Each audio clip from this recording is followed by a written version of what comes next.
Alors voilà, c'est un rêve qui est devenu réalité grâce à la distillerie Côte-des-Saints et tout un panel de fins dégustateurs et de connaisseurs et de passionnés de whisky, dont Éric Vanov de Passion Whisky Québec, toute l'équipe d'Au Nom du Malte, l'équipe d'admin des enthousiastes, Nick Hardy de la page Fantastic Nick et quelques autres aussi collaborateurs qui ont travaillé avec nous pour créer de toutes pièces un assemblage unique dans les barils de la distillerie Côte-des-Saints. Donc, on a eu accès aux chais, on a percé des barils, on a goûté des barils, on a essayé plein de choses pour avoir un consensus, pour vous créer un assemblage unique d'un whisky qui est quand même un peu exotique, un peu en dehors des sentiers battus et qui a été créé par des geeks, pour des passionnés, pour des gens qui adorent le whisky, pour des gens qui aiment partager le whisky.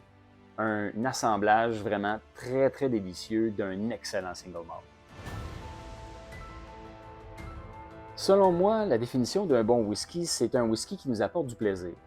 Et peu importe de la façon dans laquelle on le déguste, de la façon avec laquelle on le mélange, qu'on le dilue, peu importe, l'important c'est le plaisir. Le plaisir de le déguster, le plaisir de le décortiquer, de le partager. Des fois, c'est simplement en le buvant, en faisant autre chose, en l'accompagnant avec un mets ou vraiment en le buvant pour le décortiquer, pour en apprendre plus, pour le voir sous différentes facettes, pour explorer le nez, le palais, la finale, la texture, à quoi il ressemble. Donc, un bon whisky va plaire plus ou moins à toutes ces facettes-là de l'appréciation d'un whisky. Et voilà, un bon whisky, ça va être un whisky dans lequel on veut retourner, qu'on veut redécouvrir et qu'on veut revisiter de maintes et maintes fois. Donc, on est dans le chai, on va percer un baril, puis on va goûter à quelque chose, on va pouvoir décider un peu ce qu'on veut goûter. Il y a des produits pas tout à fait encore assez matures. On vient d'en goûter quand même pas mal. On a goûté du Oloroso, du PX, un Calvados. Première expérience pour moi. Fait que j'ai bien hâte de voir ce qu'on va choisir à la gang de percer. On s'est donné un objectif de 3 barils à percer puis à déguster après. Puis on est là vraiment sérieusement pour essayer de choisir quelque chose qui va plaire à plus de monde possible, puis nos coups de cœur aussi.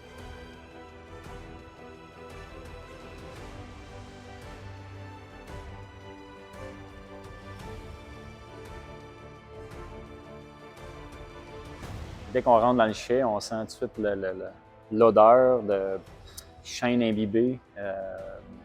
C'est vraiment serein aussi comme ambiance.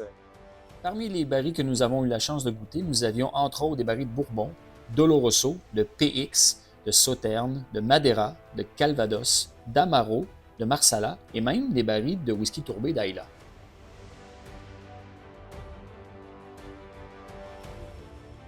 Après plusieurs dégustations et débats, le consensus fut d'utiliser un fût de muscat assemblé à part égale avec un assemblage de fût de Bourbon et l'ajout d'une pointe de fût de sherry. L'utilisation du fût de muscat est plutôt rare dans le vieillissement du whisky et on tenait à avoir quelque chose d'unique, à la fois très agréable, complexe et qui plaira à tous. La touche d'à peine 5% de sherry ajoute à la complexité et vient vraiment arrondir le tout.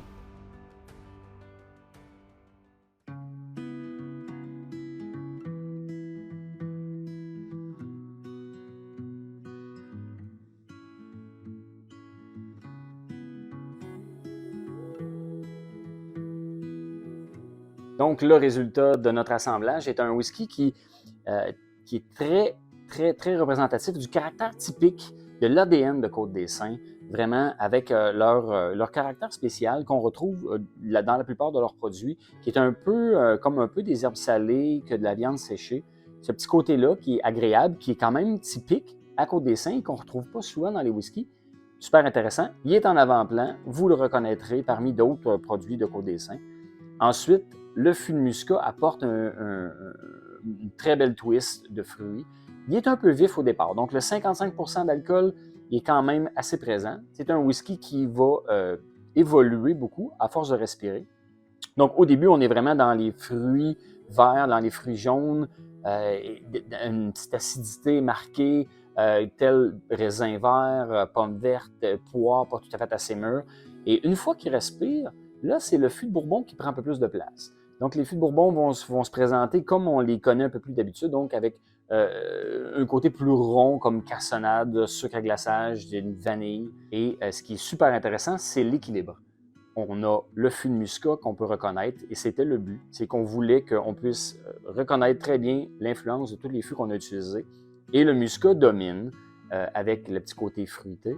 Et ensuite, les fûts de Bourbon paraissent aussi assez bien. Donc, on est très, très capable de reconnaître l'influence des fûts de Bourbon qu'il y a dedans, avec le petit côté rond, vanille, tout ça, et sucre à glaçage, et des agrumes.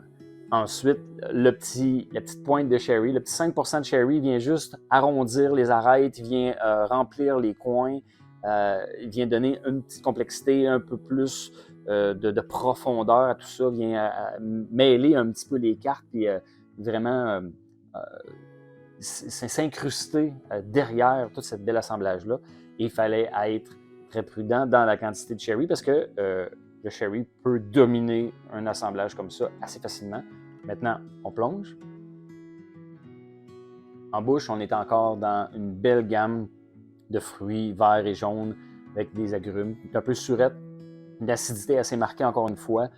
On a encore la vanille, on a encore un petit chêne, on a un peu de poivre blanc, on a un peu de miel, des espèces de bonbons au sucre d'orge. C'est quand même intéressant parce qu'il y a un petit côté pétillant qui est quand même assez unique. La petite acidité, le petit côté surette vient rendre ça quasiment pétillant sur la langue. Et puis après ça, c'est une finale assez chaude, assez longue sur les beaux fruits, sur les agrumes, les épices, un peu de verdure, sur les tropiques.